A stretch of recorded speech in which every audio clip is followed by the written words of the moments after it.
नमस्कार दोस्तों, Aditya educational class में आपका स्वागत है।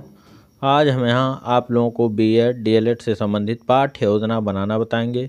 सबसे ऊपर लिखते हैं हम आदर्श पाठ्य योजना, फिर संस्था का नाम, जिस संस्था में आपको शिक्षण कार्य करना उस संस्था का नाम लिखेंगे जैसे यहाँ लिखा हुआ है।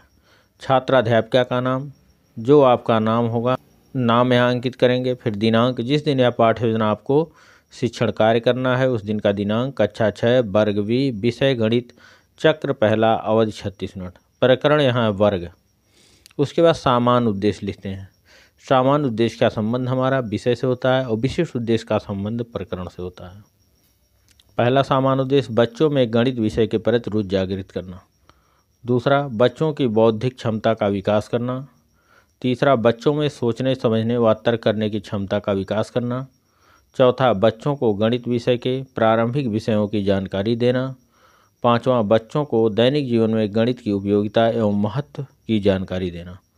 उसके बाद विशिष्ट उद्देश्य, ज्ञानात्मक उद्देश्य, बच्चे वर्ग किसे कहते हैं जानकारी प्राप्त कर सके। भावात्मक उद्देश्य, बच्चे वर्ग के बारे में समझ सकेंगे। क्रियात्मक उद्देश्य, बच्चे वर्ग के क्षेत्रफल एवं परिमाप की जानकारी प्राप्त कर सकेंगे। सहायक सामग्री, लूडो की गोटी, कैरम बोर्ड तथा अन्य कक्षा उपयोगी वस्तुएं। पूर्व ज्ञान, बच्चे बल के बारे में सामान्य जानकारी रखते हैं।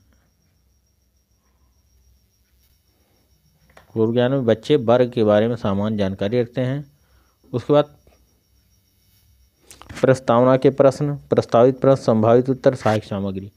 पहला प्रश्न प्रस्तावना का, तुम्हारे घर मनोरंजन के कौन कौन से साधन हैं?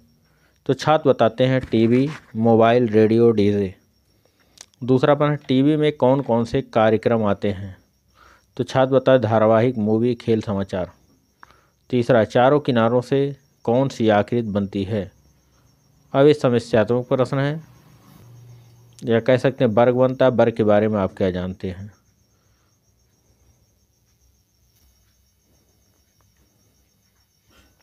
उद्देश्य कथन, बच्चों आज हम लोग वर्ग के बारे में अध्ययन अध्यापन करेंगे।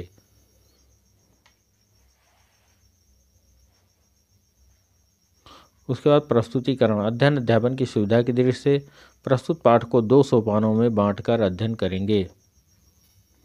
प्रथम सोपान, शिक्षण बिंदु वर्ग, छात्राध्यापिका कथन, या कथन नहीं, क्रिया लिखते हैं। छात्राध्यापिका क्रिया, छात्र क्रिया, वर्ग।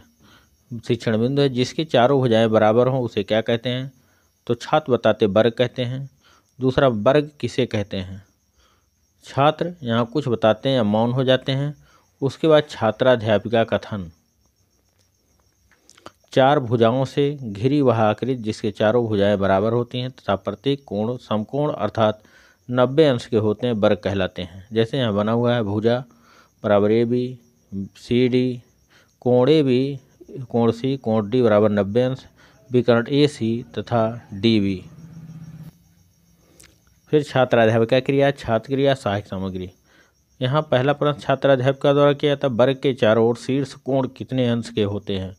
तो छात्र बताते हैं 90 अंश के होते हैं। दूसरा, वर्ग के चारों शीर्ष कोणों का योगफल कितना होता है? तो यहाँ छात्र बताते हैं 360 अंश। तीसरा प्रश्न, वर्ग के क्षेत्रफल का सूत्र क्या होता है? अब ये समस्यात्मक प्रश्न, छात्र यहाँ कुछ बताते हैं, मौन हो जाते हैं। उसके बाद छात्राध्यापिका कथन, वर्ग के चारों भुजाओं के द्वारा घिरे क्षेत्र भाग को वर्ग का क्षेत्रफल कहते हैं। वर्ग का क्षेत्रफल बराबर भुजा का वर्ग। उसके बाद बोध प्रश्न, श्यामपट्ट सारांश। बोध प्रश्न पूछे जाते हैं, श्यामपट्ट सारांश श्यामपट्ट पर पूरे वाक्यों में अंकित कर दिया। जैसे पहला प्रश्न, एक वर्ग जिसकी भुजा की लंबाई 4 मीटर है तो वर्ग का क्षेत्रफल ज्ञात कीजिए। अब वर्ग का क्षेत्रफल बराबर भुजा का वर्ग, इसलिए यहाँ लंबाई 4 है, 4 का वर्ग बराबर 16 वर्ग मीटर। दूसरा, यदि किसी वर्ग की लंबाई तथा चौड़ाई ए है तो वर्ग ए का क्षेत्रफल क्या होगा? अब यहाँ लंबाई ए है, चौड़ाई ए है, वर्ग का चारों भुजाओं बराबर होती है अतः लंबाई बराबर चौड़ाई, इसलिए क्षेत्रफल बराबर 1 वर्ग। उसके बाद कक्षा एवं निरीक्षण कार्य, छात्राध्यापिका छात्रों को ये श्यामपट्ट सारांश वहाँ अंकित कर दिए जाते हैं श्यामपट्ट पर। उसके बाद कक्षा में निरीक्षण छात्राध्यापिका छात्रों को सैंपल सारांश अपनी अभ्यास पुस्तिका में उतारने का निर्देश देंगी और स्वयं घूम घूमकर कक्षा कार्य का निरीक्षण करेंगी। उसके बाद द्वितीय सोपान शिक्षण बिंदु छात्राध्यापिका क्रिया छात्र क्रिया। वर्ग का क्षेत्रफल या वर्ग की विशेषताएं। पहला प्रश्न छात्राध्यापिका द्वारा वर्ग का क्षेत्रफल बताइए। छात्र बताते हैं भुजा का वर्ग। दूसरा, वर्ग की प्रमुख विशेषताएं बताइए। छात्र यहाँ कुछ बताते हैं या मौन हो जाते हैं। उसके बाद छात्राध्यापिका कथन। वर्ग की चारों भुजाएं समान होती हैं। नंबर 2, वर्ग के आमने सामने की भुजाएं समानांतर होती हैं। तीसरा, वर्ग के विकर्ण आपस में बराबर होते हैं। चौथा, वर्ग के विकर्ण परस्पर लंब सम द्विभाजक होते हैं। फिर छात्राध्यापिका कथन, छात्र क्रिया छात्रा क्रिया सहायक सामग्री। पहला प्रश्न है छात्राध्यापिका द्वारा किया जाता है वर्ग का परिमाप किसे कहते हैं। तो छात्र बताते हैं वर्ग के चारों भुजाओं की लंबाई दूरी को वर्ग की परिमाप कहते हैं। दूसरा, वर्ग के विकर्ण की लंबाई क्या होती है।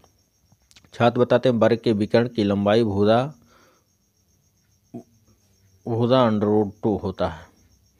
तीसरा, वर्ग के परिमाप का सूत्र बताइए। अब वर्ग के परिमाप का सूत्र इस समस्यात्मक पर छात्र यहाँ कुछ बताते हैं मौन हो जाते हैं। छात्राध्यापिका कथन, वर्ग के चारों भुजाओं की लंबाई दूरी को ही वर्ग की परिमाप कहते हैं। वर्ग के परिमाप का सूत्र वर्ग का परिमाप बराबर भुजा 4 भुजा वर्ग बराबर P4A। उसके बाद बोध प्रश्न सैंपट सारांश। बोध प्रश्न पूछे जाते हैं। सैंपट सारांश के उत्तरों को सैंपट पर पूरे वाक्यों में अंकित कर दिया जाता है। जैसे पहला प्रश्न, एक वर्ग की भुजा की लंबाई 5 सेंटीमीटर, तो विकर्ण की लंबाई ज्ञात कीजिए। अब छात्र बताते हैं वर्ग के विकर्ण की लंबाई बराबर भुजा √2 बराबर 5। यहाँ वर्ग लंबाई 5 है तो √2 सेंटीमीटर। दूसरा, वर्ग के चारों भुजाओं की लंबाई कैसी होती है। तो यहाँ छात्र बताते हैं वर्ग के चारों भुजाओं की लंबाई बराबर होती है। अब इसके उत्तरों को सैंपल पर पूरे वाक्यों में छात्राध्यापिका द्वारा अंकित कर दिए जाते हैं। उसके बाद कक्षा एवं निरीक्षण कार्य। छात्राध्यापिका छात्रों को सैंपल सारांश अपनी अभ्यास पुस्तिका में उतारने का निर्देश देंगी।